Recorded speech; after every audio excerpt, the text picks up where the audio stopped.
क्योंकि आपका circles chapter हो गया ना, इसके बाद आप लगा लो कि मैंने आपको सिर्फ रिविजन ही करवानी है, क्वेश्चंस, एक्स्ट्रा क्वेश्चंस, टेस्ट वगैरह वही सब होगा। क्लास में बैठ के रिवाइज नहीं करवाऊंगी, टेस्ट से ज्यादा तो मैं आपकी रिविजन करवाती हूँ, आपको पता है कि क्लास में क्वेश्चन सॉल्व करके दिखा दो मुझे, ठीक है।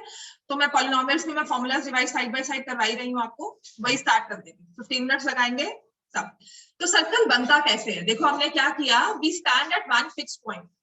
अगर आप देखोगे ना ग्राउंड पे सर्कल कैसे ड्रॉ करते हैं, तो हमने एक फिक्स्ड पॉइंट रखा, तो यहाँ पर ना एक आदमी खड़ा हो जाता है, एक पर्सन को हम यहाँ पे फिक्स कर देते हैं कि तुम यहाँ पे खड़े हो जाओ, ठीक है। उसके हाथ में हम एक रोप दे देते हैं, राइट, और दूसरा पर्सन उस रोप का एक हिस्सा, मतलब एक पॉइंट रोप का, यहाँ पर दूसरा पर्सन बी स्टार्ट्स, ए को खड़ा कर दिया कि तुमने यहीं खड़ा रहना है, हिलना नहीं, तो दूसरा बंदा यहीं खड़ा रहेगा बी, ठीक है। या फिर हमने क्या किया, एक नेल के साथ यहाँ पर एक हमने नेल बांध दिया, राइट, एक मैंने यहाँ पर सेंटर पे एक नेल बांध दिया और उस पर एक रस्सी बांध दी, वो पॉइंट फिक्स हो गया। अब मैंने क्या किया, यहाँ पर उस रस्सी को दूसरा बंदा लेकर यहाँ खड़ा हो रहा है बी, और उसने क्या करना है, उस रस्सी को बिल्कुल खींचकर गोल गोल घूमना है और वापस आ जाना है। क्लियर हो गया। तो जो वो पाथ ट्रेस करता है वो बनता है सर्कल। तो सर्कल की डेफिनेशन ही क्या होती है, लिखो, हम स्टार्ट कर रहे हैं चैप्टर 10 आज, चैप्टर 10 सर्कल्स, आपकी टर्म 2 का लास्ट चैप्टर है जो हमें करना है। इसके अलावा तो हमने सारे चैप्टर्स किए ही हुए हैं, है ना, प्रोबेबिलिटी आपको करवाया हुआ है, बाकी पॉलिनोमियल्स, सर्कल्स और आपका mensuration and your coordinators. Constructions तो बहुत ज्यादा है, कंस्ट्रक्शन की मुश्किल नहीं है, कंस्ट्रक्शन से 4 क्वेश्चन है गिनकर, ठीक है, एक एक्सरसाइज है तो एक आपको 60 डिग्री एंगल बनाना आता है, 120 का आता है, बाइसेक्ट करना आता है, 120 को बाइसेक्ट करने के बाद 60 बन गया, 60 को फिर से बाइसेक्ट कर दो, वो भी कर लोगे, एक एक्सरसाइज पूरी है। हाँ, तो वो सब ये है। दूसरी एक्सरसाइज में क्या है, ट्रायंगल्स ड्रॉ करने हैं गिवन कंडीशंस के साथ, वो भी 3 केसेस हैं, तीनों केसेस को रट्टा मार लोगे, 2-3 बार रिवीजन में हो जाता है, ठीक है। इंस्ट्रक्शंस मुश्किल नहीं है, बाय स्टेप चलना है, उसका याद हो जाता है। सर्कल्स, क्योंकि चीजें बहुत ज्यादा है सर्कल्स में, इससे समझ नहीं आती। स्टेप्स ऑफ कंस्ट्रक्शन आपके डीपीएस में अलाउ करते हैं, बाकी सब में तो जरूरत नहीं, और कोई स्कूल नहीं मानता स्टेप्स ऑफ कंस्ट्रक्शन, सिर्फ डीपीएस मानता है, ठीक है। नाउ सर्कल्स में the first thing that we will remember is what is a circle, circle बना कैसा। तो सर्कल इज, मैंने यहाँ पर एक पॉइंट फिक्स कर दिया और कहा इक्वल डिस्टेंस पर, इस पॉइंट फिक्स्ड पॉइंट से इक्वल डिस्टेंस पर सारे पॉइंट्स मार्क करो। तो सर्कल इज, लिखो, collection of all points, collection of all points equidistant from a given fixed point। उन सभी पॉइंट्स को इकट्ठा कर दिया जो एक गिवन पॉइंट से इक्वल डिस्टेंस पर है। तो इस इक्वल डिस्टेंस को, या जो गिवन फिक्स्ड पॉइंट होता है ना, इसको हम बोलते हैं सेंटर ऑफ द सर्कल। मतलब मैंने आपको एक पॉइंट दिया और मैंने त्रिशा को कहा कि एक पॉइंट मार्क करो, उसने एक डिस्टेंस पर ये पॉइंट मार्क कर दिया, ठीक है। फिर मैंने दूसरे बच्चे को बुलाया, मैंने आरव को कहा, तो उसने यहाँ पर आकर रैंडमली एक गिवन फिक्स डिस्टेंस का पॉइंट मार्क कर दिया। फिर तीसरा बच्चा आया, उसने ऐसे मार्क कर दिया। तो if I call every other student, मैंने इनफाइनाइटली बहुत सारे बच्चों को बुला लिया, तो कहा कि जहां जहां जगह मिलती है वहां वहां पॉइंट मार्क करते रहो। तो when they mark these points, तो मैंने एंड में आके इन सभी पॉइंट्स को इकट्ठा किया, इक्वल डिस्टेंस वाले पॉइंट्स को इकट्ठा करके when I try to trace the path, तो वो पाथ बन जाता है एक सर्कल का। उसको जो हमने देखा कि ऐसे गोल घूम रहा हुआ एक पाथ है, उसको हमने नाम दे दिया सर्कल। स्ट्रेट लाइन का पाथ नहीं बना, वो सर्कुलर पाथ बन गया। क्लियर हो गया। तो collection of all points equidistant from a given fixed point, जो गिवन फिक्स्ड पॉइंट है उसे मैंने कहा सेंटर, और जो वो इक्वल डिस्टेंस होता है उसको हमने नेम दे दिया रेडियस। समझ में आ गया। तो सर्कल की डेफिनेशन आपके पेज 169 पर दी हुई है, देखो, collection of all the points in a plane which are at a fixed distance from a fixed point in the plane, ठीक है, इटैलिक्स में लिखी हुई है पेज 169 पर, right. The fixed point is called the center, fixed distance is called the radius. तो usually हम fixed point को O, centre of the circle को O दिखाते हैं और रेडियस को हम लिख लेते हैं R। ठीक है, राइट। तो अब हमारे पास ये सर्कल बन गया है, ठीक है, और हमने बताया देख लिया कि कैसे बना सर्कल। तो हर एक सर्कल का एक सेंटर होता है और एक रेडियस होती है। हर एक सर्कल में एक सेंटर और एक रेडियस होगी, तभी आप सर्कल बना सकते हो। क्लियर हो गया? अब इसके बाद मैं क्या करती हूँ, आई मार्क एक सर्कल की जो आउटर बाउंड्री है, बाहर का जो हिस्सा है, उसको हम बोलते हैं सरकमफ्रेंस। क्लियर हो गया? तो अगर एक पॉइंट ए है, मैंने इसको यहां रखा, तो ये बोलते हैं this is in the exterior of the circle. एक सर्कुलर बाउंड्री बनाने से पूरा प्लेन 3 हिस्सों में डिवाइड हो जाता है।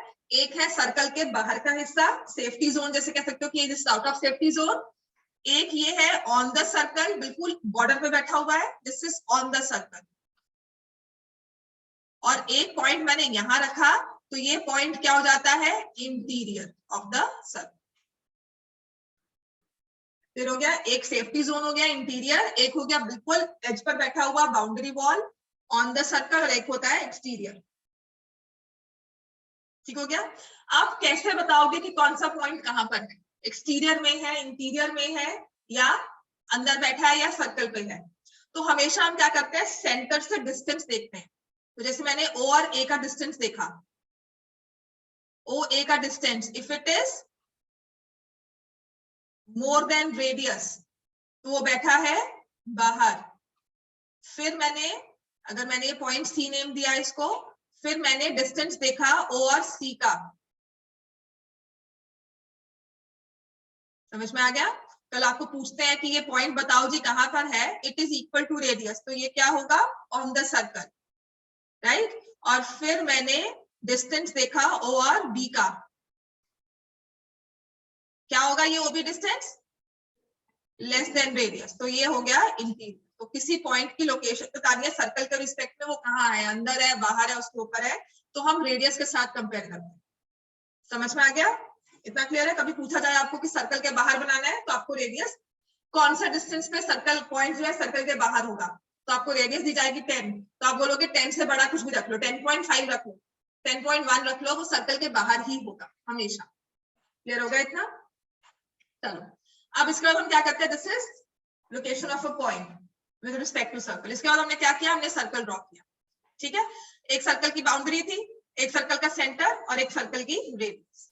मैंने क्या किया, इस बाउंड्री पर 2 पॉइंट्स मार्क किए A और B। ठीक है, एंड ऐसे अर्जुन की चलो इस पॉइंट A से B तक जाओ, तो अर्जुन क्या करता है, वो यहां से स्टार्ट करता हुआ ऐसे घूमता हुआ यहां जाता है।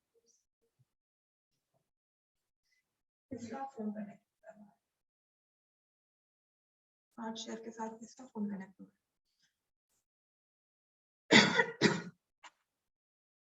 बहुत ज्यादा प्रॉब्लम आ रही है।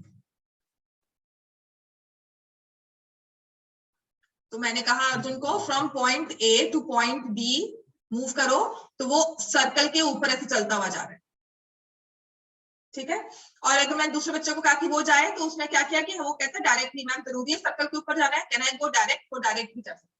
तो एक स्ट्रेट लाइन पे गया, एक कर्व्ड पाथ पे गया। ठीक है, तो जो कर्व पाथ पे जा रहा है उस डिस्टेंस को हम कहते हैं arc of the circle, arc में जा रहा है। ठीक हो गया, और जो स्ट्रेट लाइन बनी उसको हमने कहा कॉर्ड ऑफ द सर्कल। ठीक है, सर्कल के 2 पॉइंट्स को स्ट्रेट लाइन के साथ ज्वाइन करोगे तो बनती है कॉर्ड, और अगर सर्कल के ऊपर चलते चलते जाओगे तो वो होता है कर्व। क्लियर हो गया? वो होता है आर्क ऑफ द सर्कल।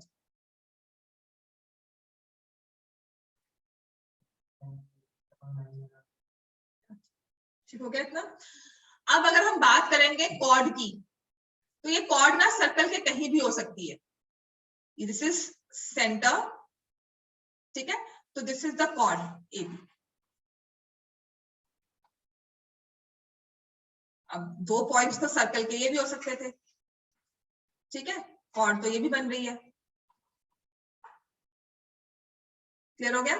तो ऐसे ही करते करते जब हमने कॉर्ड्स बहुत सारी सर्कल में बनाई, तो एक हमने रियलाइज किया कि एक क्या होती है, ऐसी कॉर्ड जो सेंटर से पास करती है, chord of the circle which passes through centre, उसे हम क्या बोलते हैं, diameter. And diameter equal to 2r. That chord which passes through the center of the circle is the diameter, and also write down diameter is the longest chord of the circle. Diameter सबसे बड़ी cord है, इससे बड़ी cord और भी हो सकती. तो अगर आपसे कहा जाए लॉन्गेस्ट कॉर्ड कौन सी है, डायामीटर. एक कॉर्ड ड्रॉ की जो कि लॉन्गेस्ट कॉर्ड है और इसकी लेंथ है 10, तो इसका मतलब रेडियस कितनी है, right. समझ में आ गया.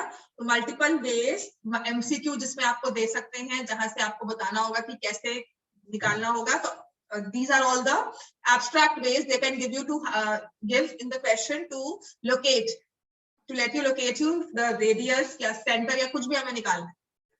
तो diameter is the longest chord. जितनी मर्जी diameters ड्रॉ कर लो, सबकी लेंथ सेम होगी, है ना, राइट. तो all diameters have the same length which is equal to 2r. तो उसने दिया हुआ नेक्स्ट पेज 170 पे देखो, AOB is the diameter. तो how many diameters can a circle have? Infinitely many. Number of diameters a circle can have is infinitely many. Number of radii the circle can have, radii is the plural of radius. Diameters लिखा ना, तो ऐसे अगर हम radius का plural करते हैं तो होता है radii. तो ये भी क्या होगी, infinitely many. और chords भी क्या होती हैं, infinitely many. chords भी बहुत सारी हम ड्रॉ कर सकते हैं. क्लियर हो गया. अब आते हैं नेक्स्ट पे.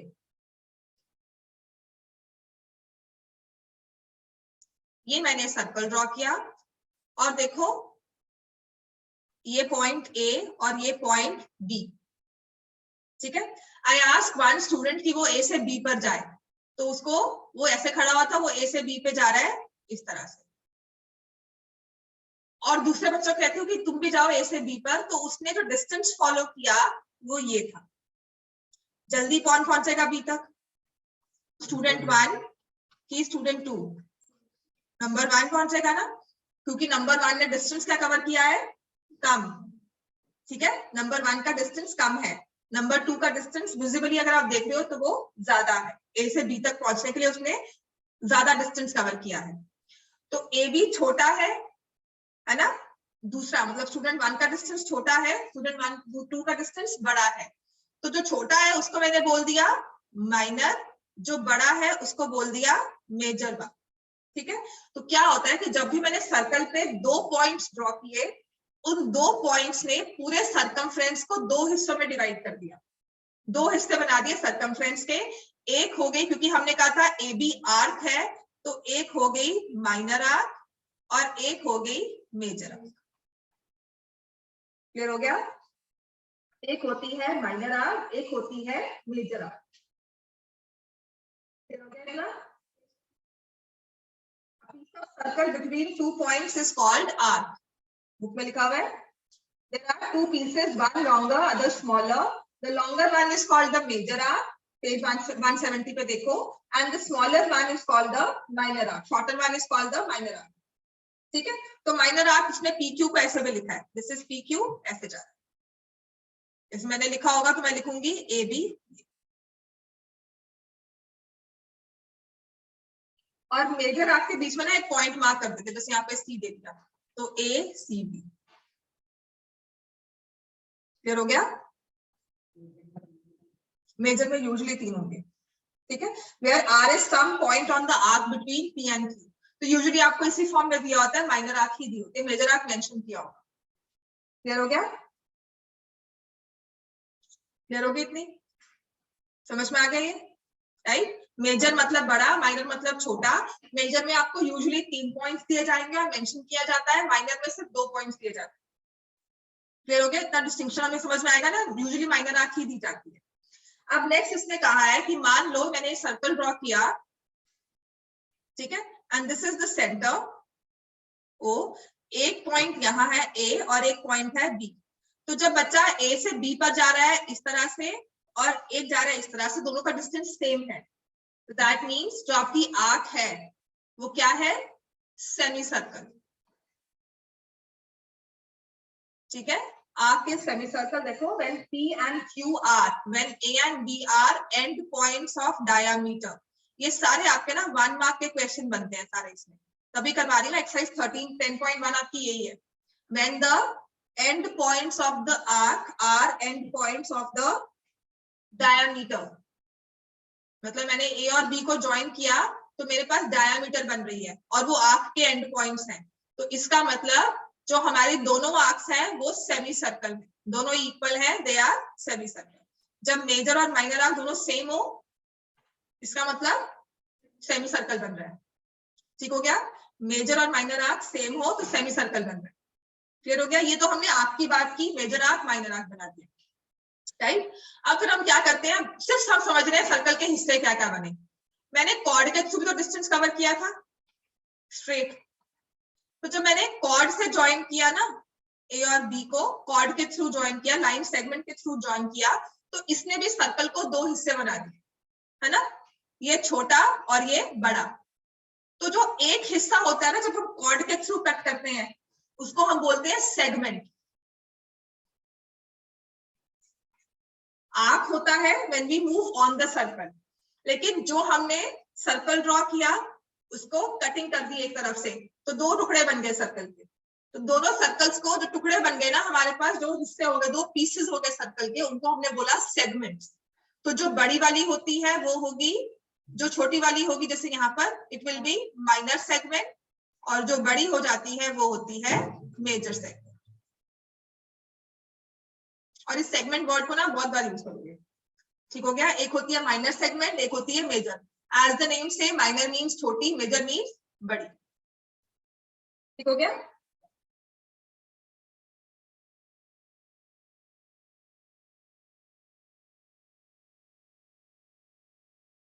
तो लिखा हुआ देखो नेक्स्ट पेज, नेक्स्ट पैराग्राफ में, the region between a cord and either of its arcs is called a segment.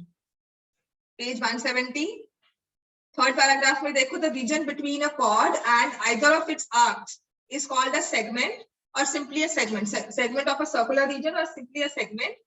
2 types of segments है, major and minor. क्लियर हो गया? अब एक चीज इसमें और आती है, नई टर्म जो हमने और सीखनी है, ये सर्कल, ये इसका सेंटर, मैंने ना रेडियस ड्रॉ कर दी। एक रेडियस ऐसे जा रही है और एक रेडियस ऐसे जा रही है। अब तो सर्कल के भी 2 हिस्से हो गए, फिर भी सर्कल, मतलब मैंने एक कटिंग ऐसे कर दी, बाकी निकल गया। ठीक है? तो जब हमने 2 रेडियाई ज्वाइन करके सर्कल के सर्कमफ्रेंस तक पहुंचा दी, तो हमारे पास जो हिस्से बनते हैं, मतलब मैं इसको कलर कर रही हूँ, लेट मी से रेड, इसको मैं रेड कलर कर दूं। ठीक है? ये रेड कलर हो गया, और दूसरे वाले को मैं ग्रीन कलर कर रही हूँ। 2 टुकड़े बन गए ना सर्कल के। तो जो ये 2 हिस्से बने हैं जो रेडियस के साथ बन रहे हैं, इनको हम बोलते हैं सेक्टर। जो सर्कल का हिस्सा बनता है कॉर्ड के साथ वो है सेगमेंट, जो सर्कल के हिस्से बनते हैं 2 रेडियाई के साथ उसको बोलते हैं सेक्टर। ठीक है? तो बड़ा वाला मेजर सेक्टर, छोटा वाला माइनर सेक्टर। समझ में आ गया? ये बड़े वाला हो गया मेजर सेक्टर, छोटे वाला हो गया माइनर सेक्टर। समझ में आ गया इतना? ठीक है ना? ये सारा देखो आपका उसने फिगर में एक्सप्लेन किया हुआ है। तो माइनर आर्क के साथ माइनर सेक्टर बना, मेजर आर्क के साथ मेजर सेक्टर बना, माइनर आर्क के साथ माइनर सेगमेंट बनी, मेजर आर्क के साथ मेजर सेगमेंट बना। ठीक है? तो if it is minor arc, आपका होगा माइनर सेगमेंट और होगा माइनर सेक्टर, सब छोटे छोटे बनेंगे। लेकिन जब आपने बड़ा पोर्शन लिया है मेजर आर्क, तो बनेगी मेजर सेगमेंट और बनेगा मेजर सेक्टर। इतना क्लियर हो गया हमें? इतना क्लियर है हमें? यहां तक कोई प्रॉब्लम, कुछ नहीं समझ में आया हो? क्लियर है इतना? आ जाओ एक्सरसाइज 10.1। हाँ जी, ऑनलाइन वाले बच्चे, साकेत एंड रोहन,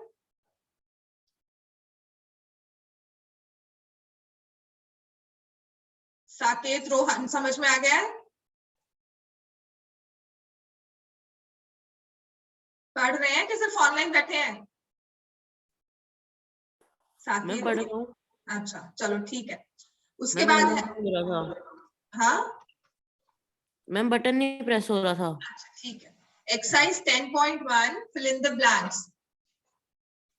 ठीक है, एक्सरसाइज 10.1, चलो बुक निकालो। Exercise 10.1 fill in the blanks. Question number 1, first part. The center of a circle lies in the dash of the circle. Interior. Very good. लिखो। Center of a circle lies in the interior of the circle. A point whose distance from the center is greater than its radius lies in the dash of the circle.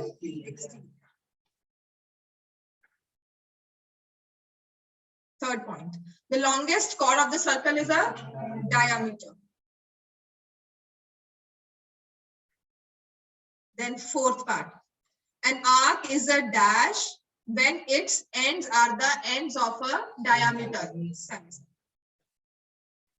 Arc is a semicircle. Segment of the circle is region between arc and dash of the circle, chord. Sixth, a circle divides the plane on which it lies in dash parts. 3 parts? 2 parts, 3 parts. On the circle. ठीक है ना?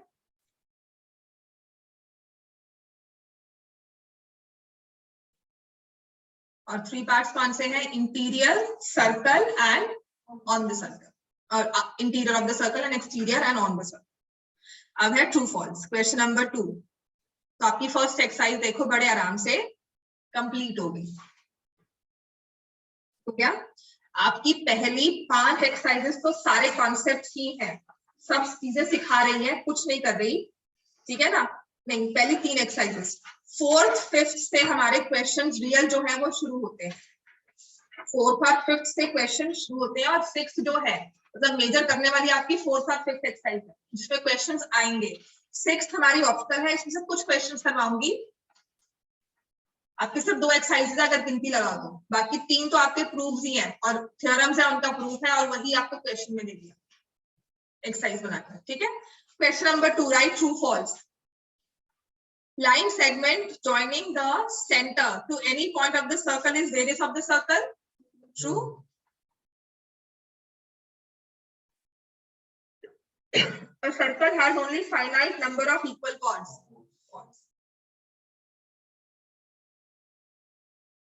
A circle, if a circle is divided into 3 equal arcs, each is a major sector, major arc. Yes.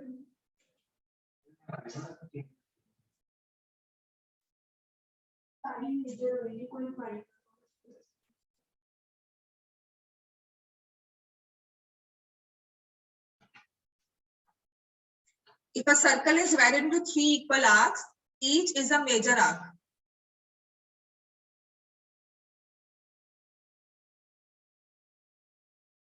False, true, false, सभी equal है। Major minor मतलब तीनों arcs ही क्या है, differentiate कर ही सकते, छोटा बड़ा कौन है, तो ये फॉल्स होगा। चलो, दिस इज फॉल्स।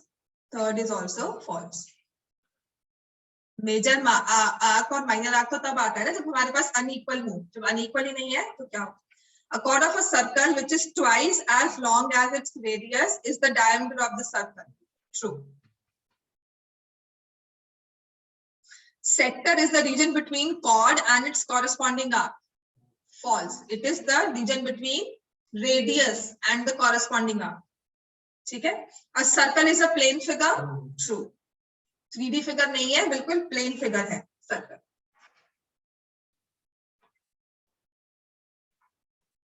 चलो 10.2 तक ही हो सकता है आज हो। अब इसके बाद आते हैं, हमने देखा सर्कल, सर्कल का सेंटर और रेडियस, और मैंने एक पॉइंट लिए ए बी। अब ए बी आर्क तो बन गई, मेजर माइनर।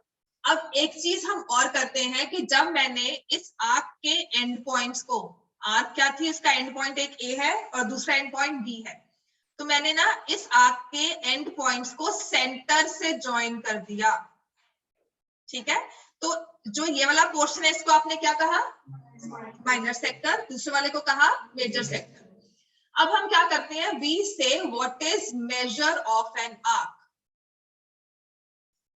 ठीक है, तो major of an arc is angle subtended by the arc at the centre.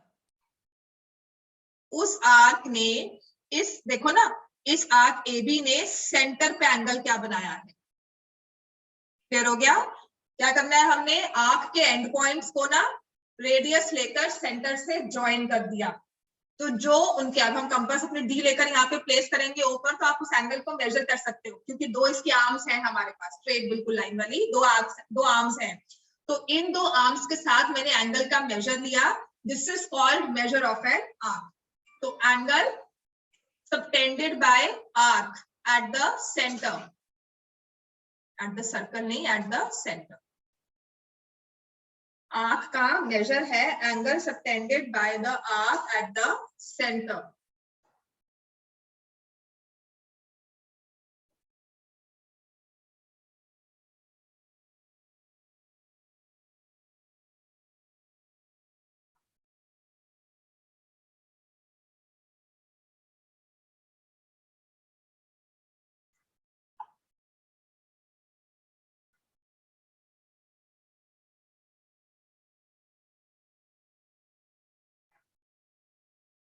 Clear हो गया इतना?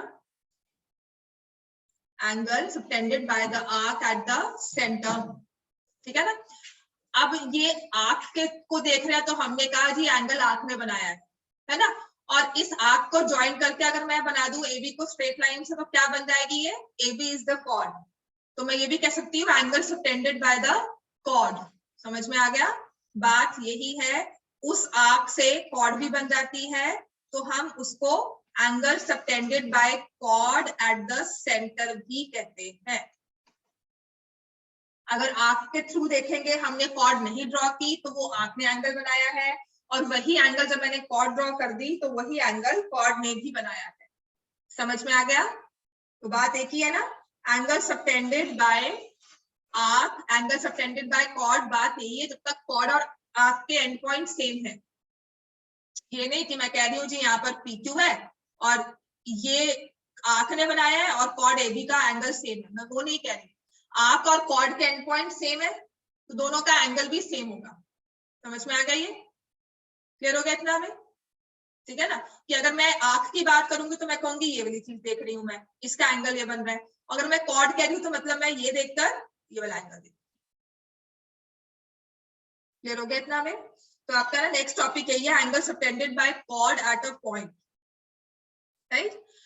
अब ये तो हमने सेंटर पे एंगल बनाया, राइट, कॉर्ड का या आर्क का सेंटर पे एंगल बनाया। Now I take this circle, इसका एक सेंटर मैंने मार्क किया यहाँ पर, ठीक है, और I take 2 points, this is A, this is B।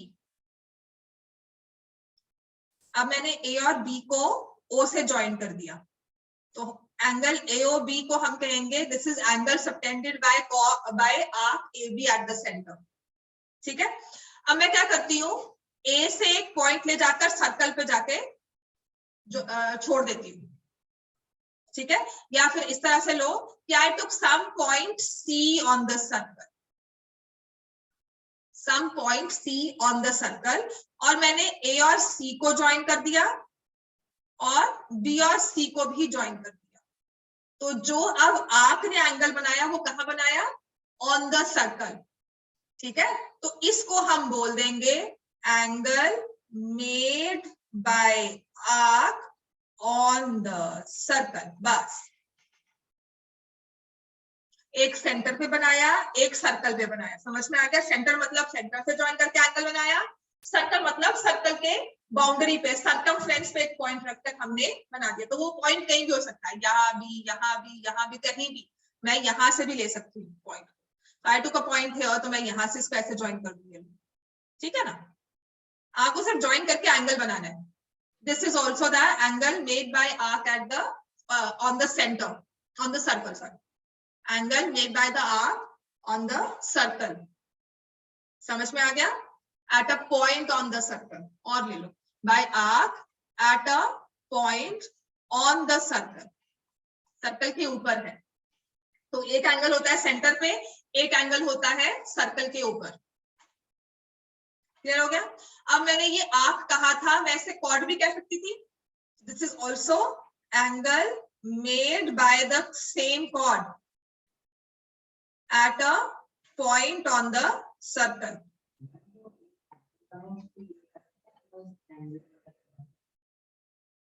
A and B ना, angle subtended by AB arc या कॉर्ड AB. ठीक है, angle subtended by arc AB और कॉर्ड AB. ठीक हो गया? At a point on the circle. अब clear हो गया ना? सबटेंडेड बाय आर्क AB और कॉर्ड AB.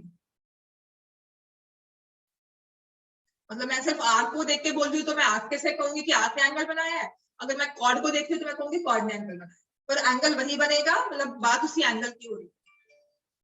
क्लियर हो गया? इतना क्लियर हो गया? ठीक है, अब क्या करते हैं, ये मैंने सर्कल लिया, सेंटर O, ये A और B मैंने इस पे मार्क किए 2 पॉइंट्स. ठीक है, और मैंने कहा देखो ये एंगल मैंने ऐसे बना दिया ऑन द सेंटर, दोनों आर्क्स को ज्वाइन करके. लेट मी से दिस एंगल इज 40 डिग्री. ठीक है, अब दूसरी टीचर या दूसरा कोई बच्चा है वो भी आके ऐसे खड़ा हो जाता है और उसने भी ना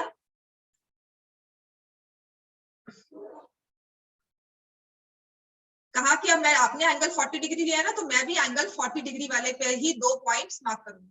और उसने पॉइंट मार्क किए P and Q. क्लियर हो गया? हमने सेम एंगल रखकर 2 कॉर्ड्स ड्रॉ कर दी 40 डिग्री की, 2 कॉर्ड्स या 2 आर्क्स. तो अब आर्क्स में रिलेशनशिप क्या होगा? अगर एंगल्स इक्वल है तो आर्क्स भी इक्वल होंगी, कॉर्ड्स भी इक्वल होंगी. तो आपकी नेक्स्ट जो थ्योरम 10.1 है ना, वो यही है. अब ये कितनी सिंपल सी बात है. Exercise theorem 10.1 page 172. ये प्रूफ भी हो सकता है इसका, और प्रूफ कुछ नहीं है, बहुत इजी प्रूफ है, बस आपको याद ही करने हैं.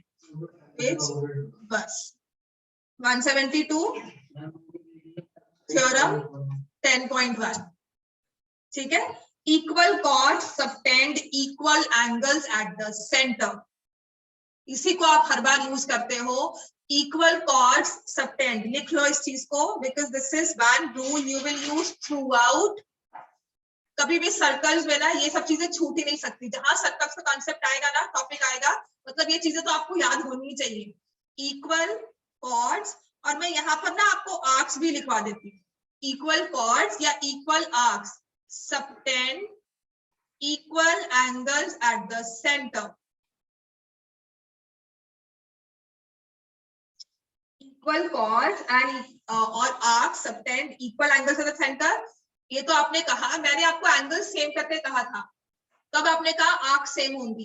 उसने कहा कि अगर आर्क सेम है तो एंगल्स भी सेम होंगे, तो वो कन्वर्स हो जाता है एक दूसरे का. मैं कह रही हूँ आर्क सेम है, आप कह रहे हो एंगल सेम है, फिर मैं कह रही हूँ एंगल सेम है, तो इसका मतलब आर्क्स भी सेम है. तो यहाँ पर आ जाएगा इक्वल कॉर्ड सबटेंड, नहीं ये तो मैं बताती हूँ, equal cord subtend equal angles at the centre. अब थ्योरम 10.2 है ना, जो इसका कन्वर्स है. If angles subtended by chords या arcs at the center are equal, then chords are also equal. 10.2 देखो, angle, if angles are equal, angles subtended by chords or arcs at the center are equal. Angle equal है तो आपकी chords भी equal होंगी, chords या arc दोनों equal होंगे. समझ में आ गया दोनों को? दोनों चीजें समझ में आ गई ना? अब इसका अगर मैं कहूँ प्रूफ करो तो कर सकते हैं हमने ना, ये देखो ट्रायंगल फॉर्म कर. अब कॉर्ड्स इसलिए कह रहे हैं ताकि आपको समझना आसान रहे. When we talk of chords तो ट्रायंगल बन जाएगा. तो triangle AOB and triangle POQ.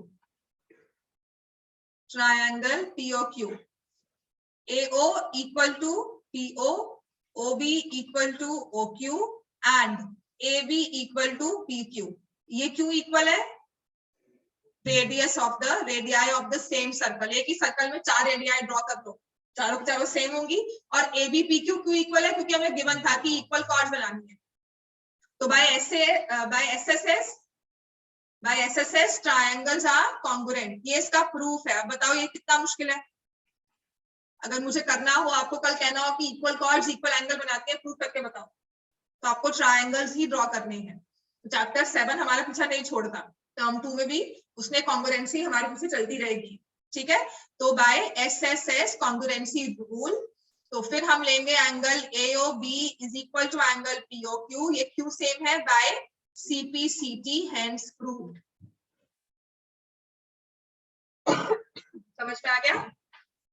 और ऐसे में आपको कहती हूँ एंगल सेम है, कॉर्ड्स इक्वल प्रूव करो, तो हमारा रूल कौन सा हो जाएगा, ऐसे एंगल सेम है, कॉर्ड्स को इक्वल प्रूव करना है, तो आप एसएस लगा लोगे, OB equal to OQ, AO equal to OP, angle same, vertically opposite नहीं है, ये एंगल सेम दिए हुए हैं हमें, ठीक हो गया। So by SS triangles are congruent and with CPCT AB equal to PQ, और अगर कॉर्ड सेम है तो आर्क्स भी इक्वल होंगी, आर्क्स इक्वल है तो उनकी कॉर्ड्स भी इक्वल होंगी। समझ में आ गया, इतना समझ में आ गया सबको।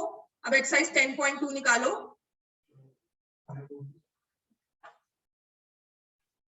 अब 10.2 में थ्योरम में और 10.2 के क्वेश्चन में क्या फर्क है, बस वही बताऊंगी, कुछ नहीं, बस घुमाने वाली बात है, ठीक है। Question number 2, question number 1 exercise 10.2 लिख लिया सबने, ये लिख लो। इतना ही करवाऊंगी, इसके बाद नहीं कुछ करवाऊंगी, इसके बाद आपको रिवीजन करवाऊंगी क्वाड्रिलेटरल्स की या फिर पॉलिनोमियल्स के फॉर्मूलाज रिवाइज करवा के 2 क्वेश्चंस, ठीक है। एडिशन हम करना शुरू कर देते हैं। एग्जाम्पल करवा लेंगे, एडिशन में एग्जाम्पल एक ही जैसे, कोई बात नहीं, इतना मत करो, काम सारा होगा। एक्सरसाइज 10.2 होता क्या है, आपको बेसिक्स से स्टार्ट करना होता है कि a+b होल स्क्वायर, फिर उसका a+b होल स्क्वायर का एक्सपेंशन दिया हुआ है, उसको आपको सॉल्व करना है, फिर उनमें मिक्स क्वेश्चंस दिए हैं, वो सारे मुझे करवाने हैं आपको। क्लियर हो गया इतना।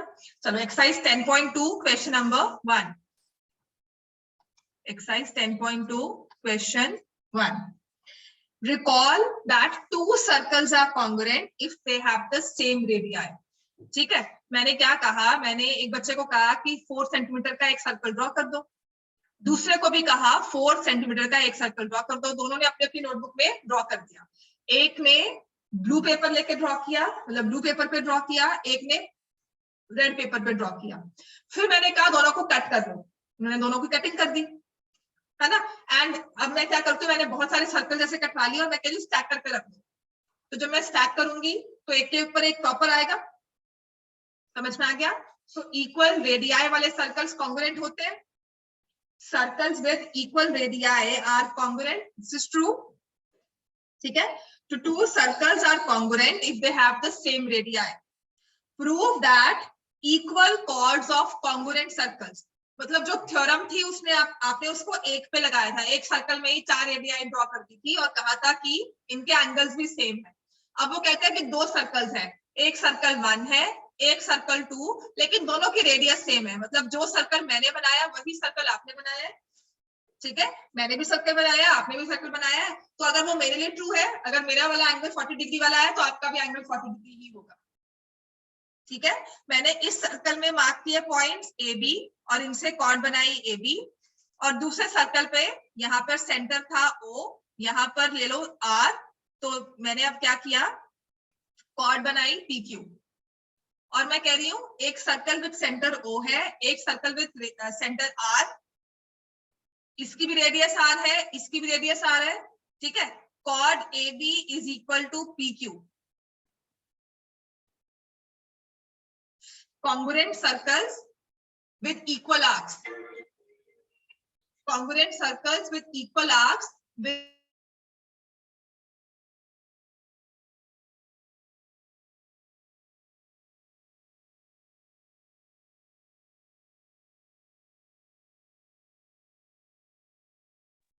congruent circles with equal arcs will make equal angle at the center। उससे पहले जो एक सर्कल में हमने क्या किया था, 2 टुकड़े 4 हिस्से उसके 4 रेडियाई बना दी थी ना। अब मैंने 2 सर्कल्स में क्या है और क्या प्रूव कर सकते हो, वही चीज को मैं कह रही हूँ 2 सर्कल्स में कर दो। बात तो वही है। देखो मैंने क्या कहा था वहां पर कि आपने एक सर्कल लिया, ठीक है, इस सर्कल पे ए और बी करके 2 पॉइंट्स बनाए और यहाँ पर पी क्यू करके 2 पॉइंट्स मार्क कर दिए। ए बी और पी क्यू सेम था। फिर मैंने आपको कहा कि क्या इनके सेंटर के एंगल सेम होंगे, तो आपने कहा हाँ जी बिल्कुल, ऐसे ऐसे हमने ऐसे प्रूव कर दिया। अब वही मैंने पी क्यू यहाँ बना दिया एक सर्कल में, ए बी यहाँ बना दिया। अब वो क्या अलग अलग कर दिया, तो उसने कहा है prove that equal chords of congruent circles. Congruent circles मतलब जो एक में कर रहे थे उसी सर्कल कॉपी करके 2 कर दिए, और दोनों में कहा कि एक में ए बी है एक में पी क्यू है, तो क्या इनके सेंटर के एंगल इक्वल होंगे। मतलब जो काम आप एक में कर रहे थे, एक सर्कल में ड्रॉ करके कर रहे थे, वो आपने 2 हिस्सों में डिवाइड कर दिया, एक ही कॉपी कर दी। ठीक है, मैंने सर्कल लिया उसकी कॉपी बना दी, एक में एपी कॉपी पेस्ट कर दिया उसको, दूसरे में पी क्यू। बस बात तो वही है, कुछ नहीं है बस। मतलब उसने एक आपको कहा है कि कल आपको 2 सर्कल्स भी कहे जाए और तब भी ये रूल ट्रू होता है। AO equal to PR, BO equal to QR sorry, and AB equal to PQ। Given है ये सब कुछ, chords of equal chords of congruent circles. Simple सी बात है कि जब आपको कल कंस्ट्रक्शन आती है और कहते हैं कि सर्कल बनाओ 4 सेंटीमीटर का, तो जो मैंने बनाया होगा जो आपने बनाया होगा वो सेम होगा। ये नहीं कि मेरे वाला बड़ा बन जाएगा जूम करके, आपके वाला छोटा हो जाएगा। ठीक है, हमने सेम पेपर पे same compass same scale centimetre वाला लेकर बनाया है, दोनों की चीजें सेम बनेगी। तो आप ये नहीं कहोगे कि नहीं नहीं मैम मेरा तो बड़ा बन रहा है आपका छोटा कैसे बन गया। आप ये नहीं कह सकते, मैं भी नहीं कह सकती कि मेरा तो बहुत बड़ा बना है आपका छोटा कैसे बन गया। राइट, तो दोनों की रेडियस सेम है तो सर्कल्स भी सेम होने चाहिए। क्लियर हो गया। राइट, मतलब अगर मैं कह रही हूँ कि 1 किलोमीटर का डिस्टेंस है तो वो 1 किलोमीटर आपके लिए भी उतना ही है, मेरे लिए भी उतना ही है। ये नहीं होगा कि नहीं मेरे लिए बढ़ गया आपके लिए छोटा हो गया। Right, this is meant by congruent circle. समझ में आ गया।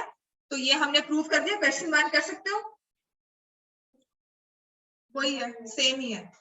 तो अब आपका रूल भी होता है, कभी कभी क्या कहते हैं क्वेश्चन में आपको एक सर्कल लेके कहते हैं prove that angles are same, कभी कभी 2 सर्कल्स कहे जाते हैं।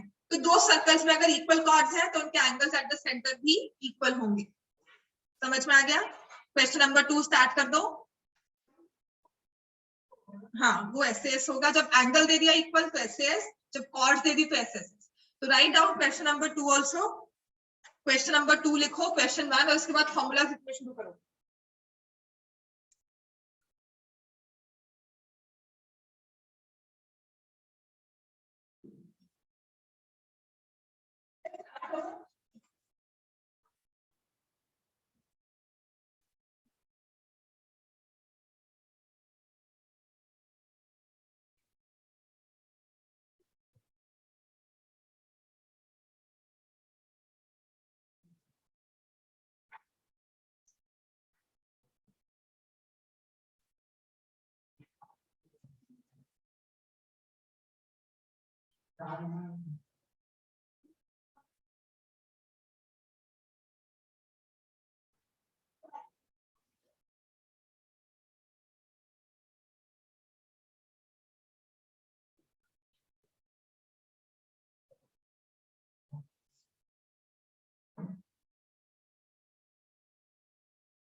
नहीं अभी है टाइम। आपकी सारी रिकॉर्डिंग होगी, सब ये रिकॉर्डिंग चल जाएगी पिछले 10 मिनट की। चलो ठीक है, फॉर्मूलाज लिखो, 2 मिनट लगता है फॉर्मूलाज लिख लिए सारे। चलो से क्वेश्चन लिखो। ऐसे करना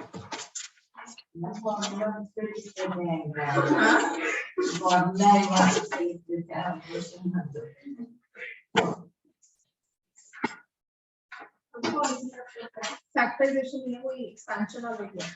तो if it's given you like this, आपको ऐसा दिया होता है a plus 1 by a whole square plus a minus 1 by a whole square। तो सिंप्लीफाई करना है।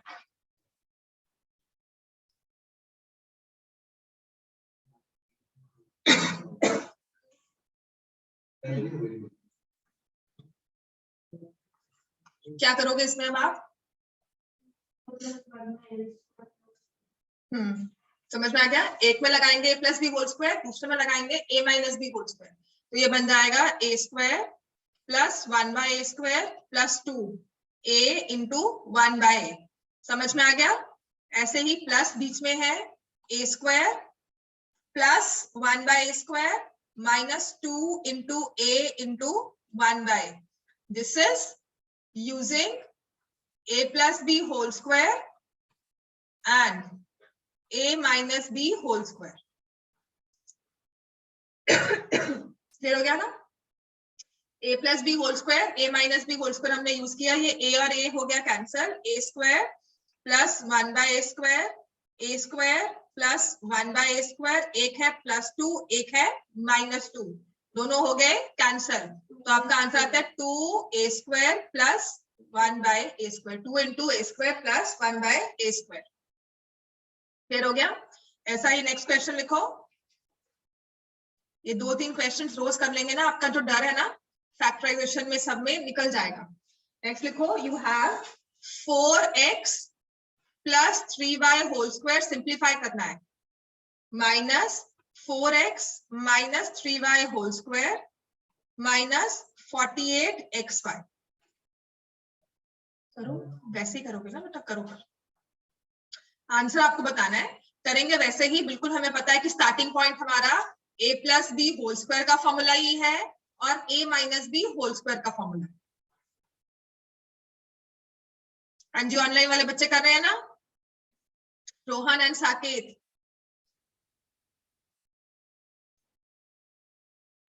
Yes ma'am. तो आरएफ फॉर्मूला अप्लाई कर लिया फर्स्ट वाले में, क्या बना?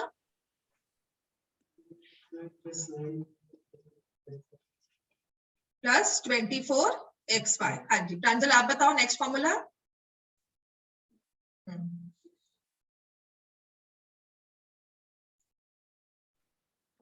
मैम मैं बताऊं? एक मिनट बेटा, प्रांजल को बताने दो।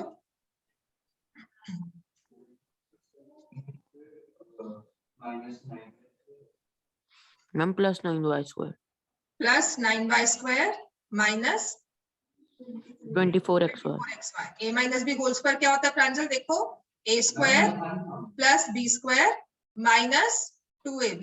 चाहे ना भी लिखा हो राजे, पर फिर भी कभी भी स्क्वायर वाली टर्म के साथ माइनस नहीं आएगा, ठीक है?